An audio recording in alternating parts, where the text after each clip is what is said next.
The galactic hegemony had never lost a war. Their armadas stretched across star systems, an unstoppable force of gleaming warships, each one a testament to millennia of technological supremacy.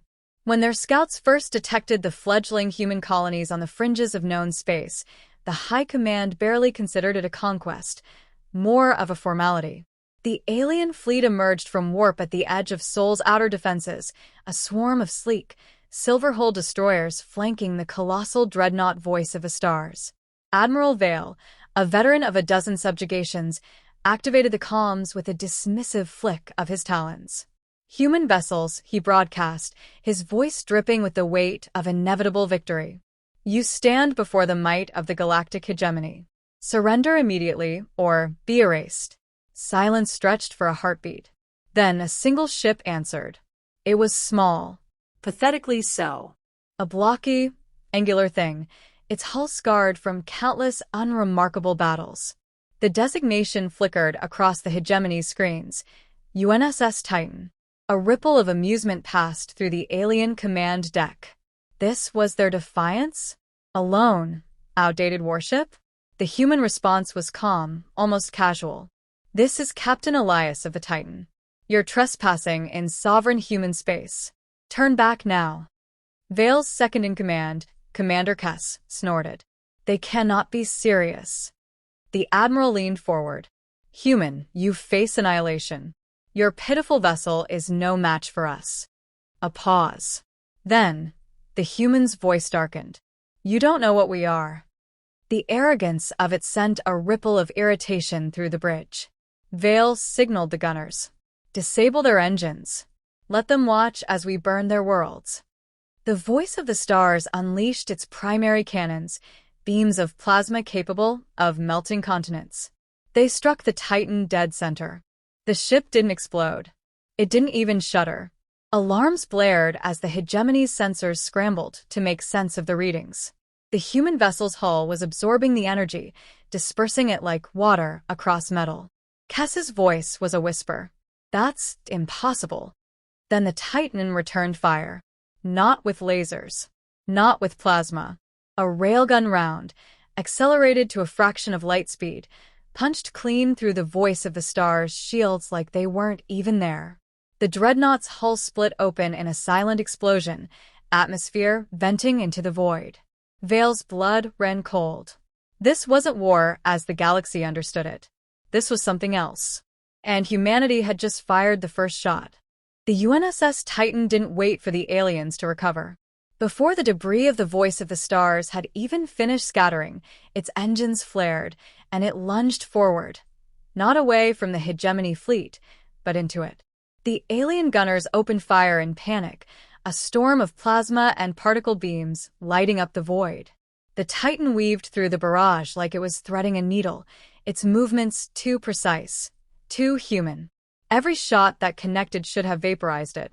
Instead, the ship's armor blackened, cracked, then sealed itself before their eyes. Commander Kess's claws dug into the command console. "What in the void are they made of?" The answer came too late. The Titan's railgun cycled again, and another hegemony cruiser vanished in a fireball. Then another. The humans weren't targeting engines or weapons, they were aiming for reactors, bridges, anything that would ensure total destruction. Admiral Vale barked orders, his voice raw. "Flank them. Surround and overwhelm." 3 destroyers broke formation, attempting to pin the Titan in a crossfire. The human ship didn't evade.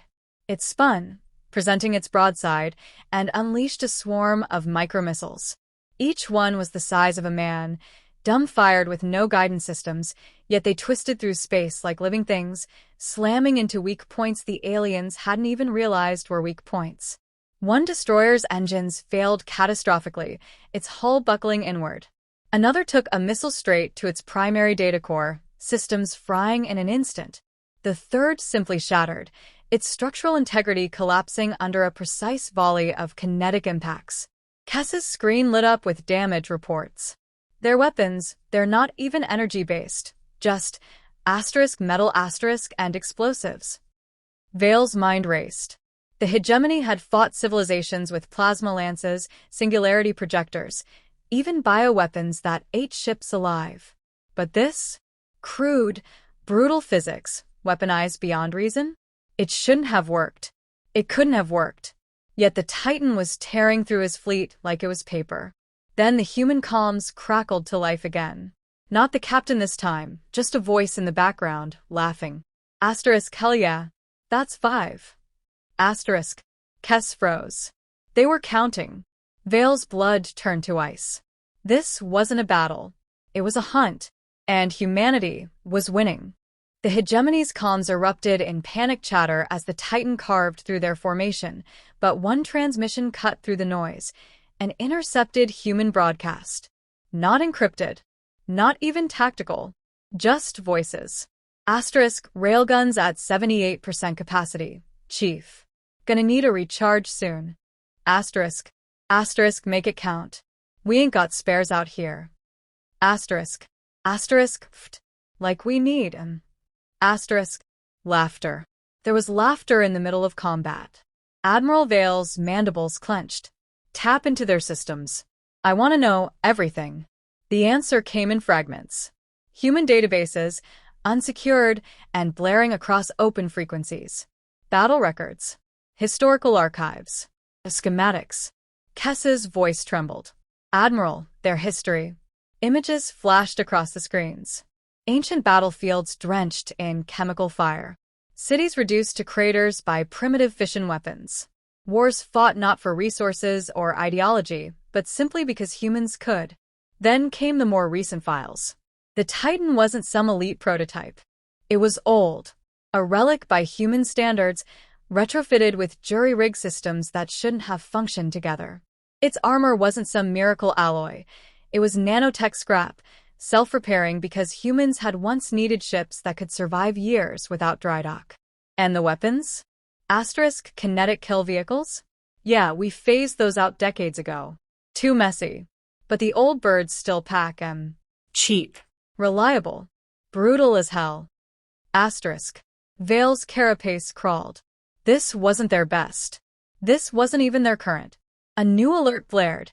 Long-range sensors detected signatures inbound. More human ships. Dozens. Each one larger than the Titan. Each one broadcasting designations that made the translation software stutter. Asterisk, UNSS Event Horizon. UNSS Worldbreaker. UNSS Final Argument. Asterisk. Kess whispered the realization first. They weren't hiding. They were waiting.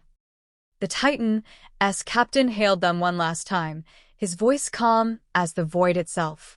Asterisk, you should have left when you had the chance. Asterisk.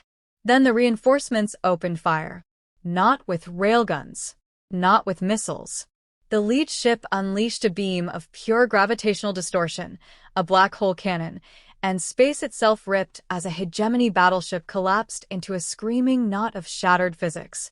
Vale had one final, frozen thought before the shockwave hit. They never stood a chance. The black hole cannon's aftermath left a silence deeper than the void itself. The UNSS Event Horizon drifted where the hegemony's flagship had been, its weapons still humming with residual energy. Across the battlefield, alien ships hung frozen, not in formation, but in shock. Admiral Vale's surviving command crew didn't speak. They couldn't. Every protocol, every doctrine, every scrap of tactical certainty had just been obliterated. Then the human fleet moved. Not to attack. Not to pursue. They formed up, an effortless display of precision that made the hegemony's vaunted coordination look clumsy. The Titan, battered but unbroken, slid into position beside its reinforcements, like a soldier returning to rank. A new transmission cut through the silence, not from a warship, but from a vessel marked UNSS Diplomatic Envoy. The voice was calm, almost polite. Asterisk, this is Ambassador Hale of the United Nations Sole Directorate. You've seen what happens when we fight. Now you're going to hear what happens next. Asterisk. Vale's claws trembled. This wasn't a surrender demand. It wasn't even a threat. It was a statement. Hale continued, her tone matter-of-fact. Asterisk, you will withdraw all forces from human space. You will designate Sol and its colonies as a no-engagement zone. You will deliver, within one standard galactic cycle, full records of every species you've conquered, enslaved, or exterminated. Asterisk. A beat. Asterisk. Or we will come and take them. Asterisk. Kess's screen lit up with incoming data. A single file, tagged Hegemony Core Worlds, Structural Weakness Analysis. Every planet, every station, every vulnerability laid bare. The humans hadn't just beaten them. They'd studied them. Vale's voice was ash. Asterisk, how long have you known? Asterisk. Hale's response was ice. Asterisk, since before you arrived. Asterisk. The transmission ended. No grand ultimatum. No gloating. Just the quiet, unshakable certainty of a predator that had already won. Across the fleet, Hegemony ships powered down their weapons. Drives activated. Coordinates locked. Asterisk away asterisk from human space. In the years that followed, the galaxy would whisper of this day. The day the unstoppable met the immovable. The day humanity looked at the masters of the stars and said, asterisk, no. Asterisk. And the universe listened.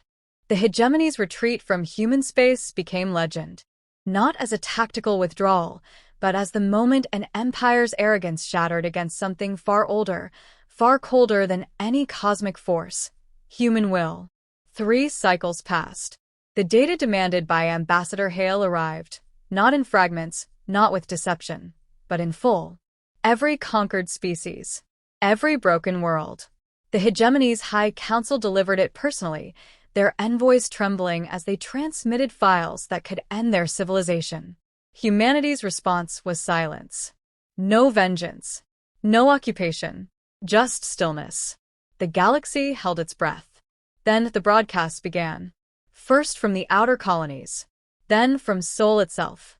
Human engineers, unarmed, unescorted, appearing on subjugated worlds with schematics, medicine, and fusion reactors that burned clean.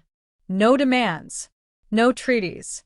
Just technology, given freely to those who'd been crushed beneath the Hegemony's boot.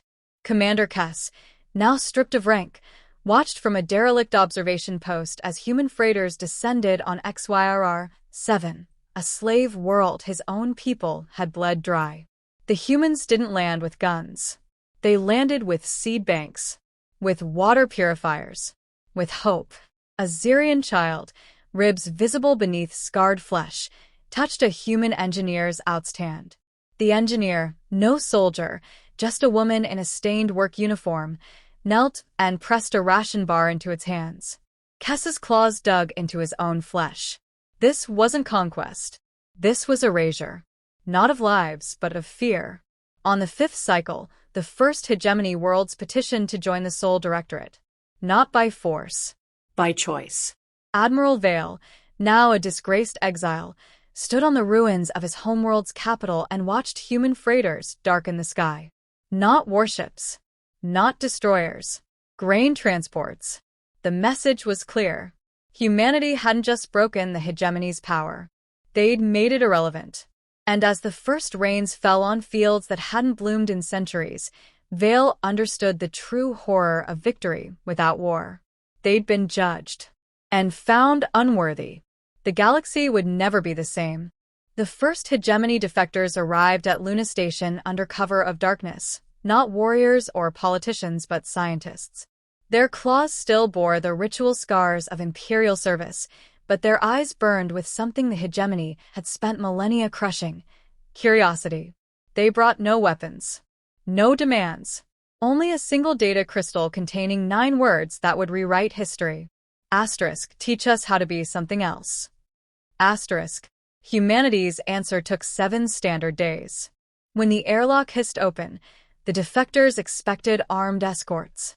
Interrogation chambers. Instead, they found a single Martian engineer in grease-stained coveralls holding a tray of algae wafers. Hungry, she asked. The lead scientist's translator stuttered. This wasn't protocol. There was no protocol. The engineer, name tag reading R. Singh, popped a wafer in her mouth. Relax. We don't bite. A pause. And less provoked. That first meal became a week, then a month. The defectors learned human swear words before they mastered greetings, discovered coffee before they understood electricity. And humanity listened, not to military secrets, not to political strategies, to stories. The hegemony had never recorded the screams of the Tkel as their atmosphere burned, had never preserved the last song of the Vral before their oceans froze. Human archivists did. When the first memorial launched, a sleek black probe carrying 12 million names into the heart of a dying star, the defectors wept in a way their biology shouldn't allow. On the one-year anniversary of the Titan's stand, Ambassador Hale stood before the first mixed colony and said nothing at all. She simply played a recording. Static. Then a voice from a dead world. Asterisk, we were here. Asterisk, the galaxy had known conquerors. It was learning remembrance, and in the silence between stars, something long extinguished began, impossibly, to flicker. The memorial probe's signal reached hegemony space during the Feast of Dominance, when the ruling caste celebrated their ancestral victories. Imperial broadcasters tried to block it. Jammers failed. The transmission sliced through every firewall like they didn't exist. For the first time in living memory, trillions heard the Tkel death songs. High Counselor Vral shut off the feed after 17 seconds. His aides didn't move. The youngest, a junior analyst from the outer systems, was shaking. Not with fear, with recognition. The songs matched the harmonic patterns of her own people's funeral chants. She said nothing. She didn't need to. That night, 3 Imperial archivists erased their own identities and walked into human embassies with stolen genetic banks. The security drones let them pass. Humanity had stopped guarding its doors years ago. On the edge of the Keswick Drift, a hegemony patrol fleet intercepted a rogue science vessel. Its captain broadcast a single message before self-destructing. Asterisk, we're taking them home. Asterisk. The wreckage contained 12,000 embryo pods. All extinct species. All labeled in human script. Admiral Vale, now supervising a border outpost no one cared about, received the report and did something unprecedented. He deleted it. Across the Empire, Imperial censors found their hands hesitating over erase commands. Low-level bureaucrats misplaced deportation orders. Dockmasters looked away as supply ships diverted course toward human space. The change wasn't dramatic. It wasn't even organized. But for the first time in 15,000 years, the hegemony's machine had glitches. And in the darkness between stars, something stirred. Not rebellion. Not revolution. Just a single question, whispered from one slave world to another. Asterisk, what if we stopped? Asterisk. No answer came. None was needed. The question itself was the spark. And humanity? They just kept the doors open. The first planet to secede wasn't a rebel stronghold or a conquered world. It was Hegemony Prime itself. It began with the lights. Across the capital's endless spires, illumination grids started failing in perfect sequence, not randomly, but in the exact rhythm of the Tkel morning chants. Imperial engineers scrambled to override the systems, only to find every access terminal displaying the same 3 words in 100 dead languages. Asterisk remember. Remember. Remember. Asterisk. The High Council convened in panic, but Counselor Vral never arrived. His private shuttle was found adrift near the old slave docks, its navigation logs wiped clean except for a single set of coordinates, the location of the first human memorial probe. That same hour, the orbital defense platforms powered down. Not hacked. Not disabled. Abandoned.